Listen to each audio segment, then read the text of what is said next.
이어서 같이 살펴볼까요? 만사구비 지흠동풍 일만만 일사 가출구 가출비 다만지 부족할 흠 동력동 바람풍이네요. 직역하면 만사를 두루 갖추었지만 다만 동풍이 모자라다 뜻입니다. 즉 모든 조건을 갖추었지만 중요한 하나가 빠져있다. 그런 의미로 쓰이죠. 잘 알다시피 이 고사는 적벽대전에서 제갈량이 동남풍을 일으킨 것과 관련이 있습니다. 조조가 백만대군을 이끌고 남하에서 유비와 송건과 적벽에서 대치하게 되죠. 유비의 군사인 제갈량과 송건의 대장 주유는 화공으로 조조를 물리치기로 했지만 겨울이어서 동남풍이 불지 않고 있었습니다. 주유는 걱정이 돼서 들어 누울 지경이었죠. 제갈량은 곧 동남풍이 불 것이라고 안심시키고 제단을 차리고 기원을 한 후에 정말로 동남풍이 불어오게 했죠. 일설에는 동남풍이 불어오는 시기가 있었는데 그걸 제갈량이 잘 알았기 때문이라고도 합니다. 어쨌든 제갈량의 신출기물한 재주로 적벽대전을 큰 승리로 이끌 수 있었습니다. 이어서 살펴볼 고사성어는 고육지책입니다. 쓸고, 고기육, 어조사지, 채찍책 또는 책략책, 즉 자신의 살을 고통스럽게 하는 계책이란 뜻이죠. 자기 몸을 희생하는 계략이란 뜻이겠습니다. 이건 역시 적벽대전과 관련이 있는 이야기입니다. 오나라에서는 조조의 대군을 맞서서 여러 가지 계책을 논의하고 있었죠. 이때 노장 황계가 주유를 찾아가서 고육지책을 제안합니다. 황계는 작전회의에서 일부러 차라리 항복하는 편이 낫겠다라고 크게 주장을 하죠. 주유는 일부러 크게 노하며 곤장 100대를 치라고 합니다. 노숙은 곤장 50대를 맞고 기절해버렸습니다. 이어서 황계는 조조에게 거짓으로 항복하는 편지를 썼고 조조는 아무 의심도 없이 황계를 믿게 되었죠. 황계는 투항하기로 한 밤에 배에 기름과 마른 풀을 싣고 조조 진영으로 가서 불을 지릅니다. 사슬로 연결되어 있던 조조의 진영은 조조의 배들은 순식간에 불바다가 되었죠. 이렇게 해서 적벽대전의 시작이 되었습니다.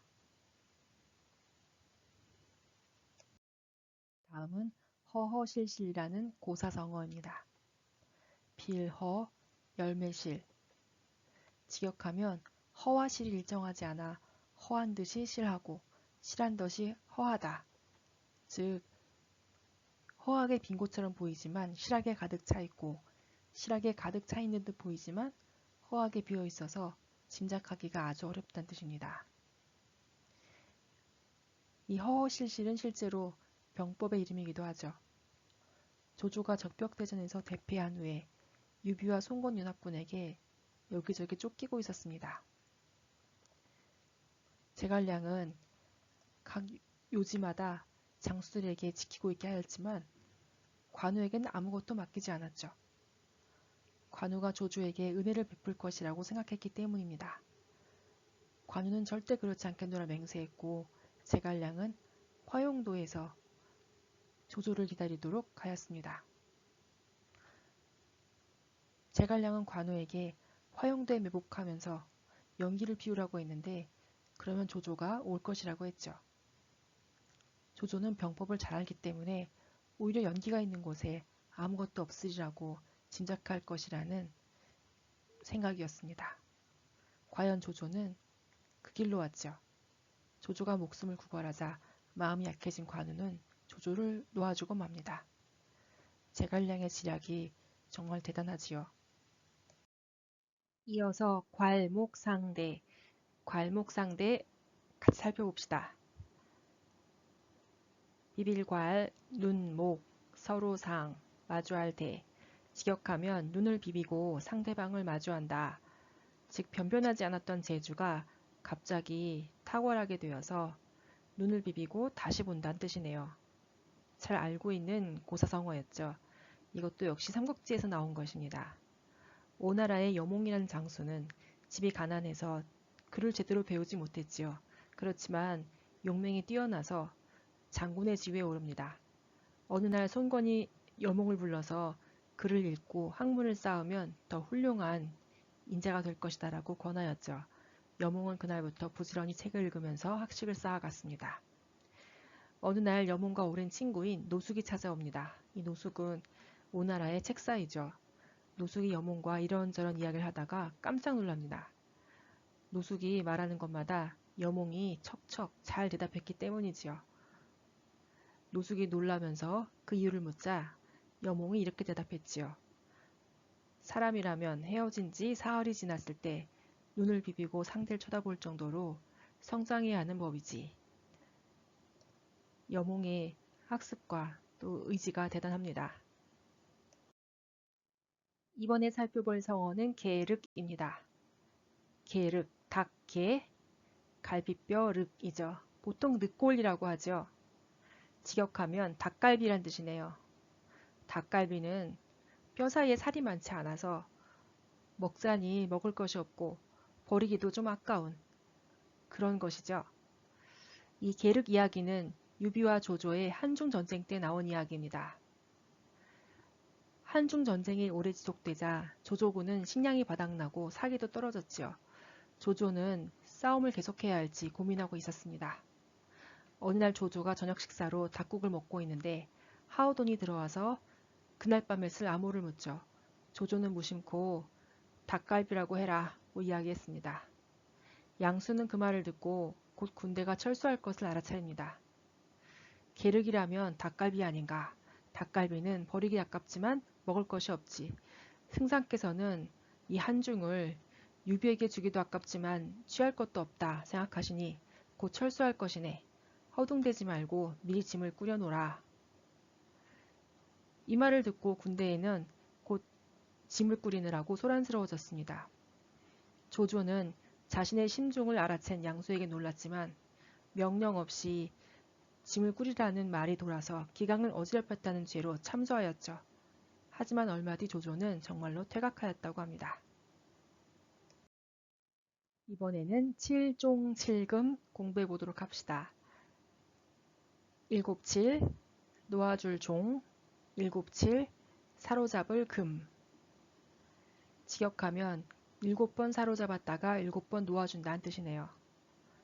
상대방을 자기 마음대로 7번이나 잡았다가 놓아줄 만큼 손바닥 안에 쥐락펴락할 수 있다는 것을 빗대는 말입니다. 이 이야기는 삼국지연의의 제갈량에 관한 고사이죠. 제갈량은 북쪽으로 위나라를 쳐들어가기 전에 남쪽에 있는 오랑캐인 남만을 먼저 공격해서 그쪽을 후방을 안정시킬 계획을 했습니다. 제갈량은 마속과 함께 50만 대군을 이끌고 남만으로 진격해 내려갔죠. 남만의 우두머리인 맹획은 제갈량과의 첫 전투에서 제갈량의 꾀에 걸려 사로잡힙니다. 하지만 맹획은 제갈량에게 속았다면서 항복하지 않죠. 그리고 다시 한번 싸워서 진다면 진심으로 항복하겠다고 말했습니다. 제갈량은 맹획을 놓아주죠. 그렇지만 맹획은 다음번 전투에서 또 잡혔고 여전히 항복하지 않았습니다. 제갈량은 맹획을 다시 놓아줍니다. 제갈량은 이렇게 그를 잡았다 풀어주기를 무려 7차례나 했습니다. 그러자 맹획은 결국 진심으로 항복하게 되었고 제갈량은 맹획에게 총나라 관직을 내려주었습니다. 제갈량은 어째서 맹획을 7번이나 잡았다가 놓아주었을까요? 맹획을 사로잡는 일은 주머니 속 물건 꺼내는 만큼이나 쉬운 일이다. 하지만 그 마음을 복종시키는 것이 진실로 어려우니 그가 진심으로 항복하면 남쪽 지역은 저절로 손에 들어오고 잘 다스려질 것이다. 라는 것이 제갈량의 생각이었죠. 참으로 긴, 먼 앞까지 바라보는 지혜라고 할 수 있겠습니다. 이어서 읍, 참, 마, 속 살펴봅시다. 울읍, 벨참, 말마, 이을속, 일어날 속. 직역하면 울면서 마속을 배다한 뜻이네요. 마속은 총나라의 유능한 장수였죠. 제갈량이 위나라와 싸울 때 촉군의 식량 운송지로 요충 지역인 가정 지역을 잘 지켜내야 했습니다. 마속은 젊지만 재주가 뛰어나서 평소에 제갈량이 아끼던 신하였지요. 마속이 자청하자 제갈량은 마속의 경험이 없는 것을 걱정하면서 산기슭에 진을 치도록 당부합니다. 마속이 가정에 가보니 그곳은 삼면이 둘러싸여 있었습니다. 위나라 군사를 끌어들여 역습하기에 좋다고 생각한 마속은 제갈량의 말을 듣지 않고 산꼭대기에 진을 치죠. 그렇지만 위나라 군사가 산기슭을 둘러싸고 물 공급을 끊어버리자 위기에 빠집니다. 그리고 결국 대패하여 가정지역을 뺏겼습니다. 제갈량은 군법에 따라 마속을 처형하도록 했죠. 마속에 끌려가자 제갈량은 소매로 얼굴을 가리고 자리에 엎드려 통곡했다고 합니다. 아깝고 유능한 인재이지만 군대 질서를 지키기 위해서 그를 참수해야만 했던 제갈량의 마음이 어땠을까요? 사사로운 정을 버리고 질서를 바로 세운다는 의미로 읍참마속이 쓰이게 된 이유입니다. 이어서 출사표 살펴봅시다. 날출, 군대사, 겉표, 직역하면 군사를 이끌고 싸움터에 나가면서 올리는 글이란 뜻이군요. 요즘에는 과감히 어떤 일에 도전하는 것을 나타내지요. 이야기도 제갈량과 관련되어 있습니다. 총나라 황제 유비는 천하를 통일하려는 꿈을 이루지 못한 채 먼저 세상을 떠나고 맙니다. 그리고 제갈량에게 그 뜻을 이어받아 달라고 유언을 남기지요.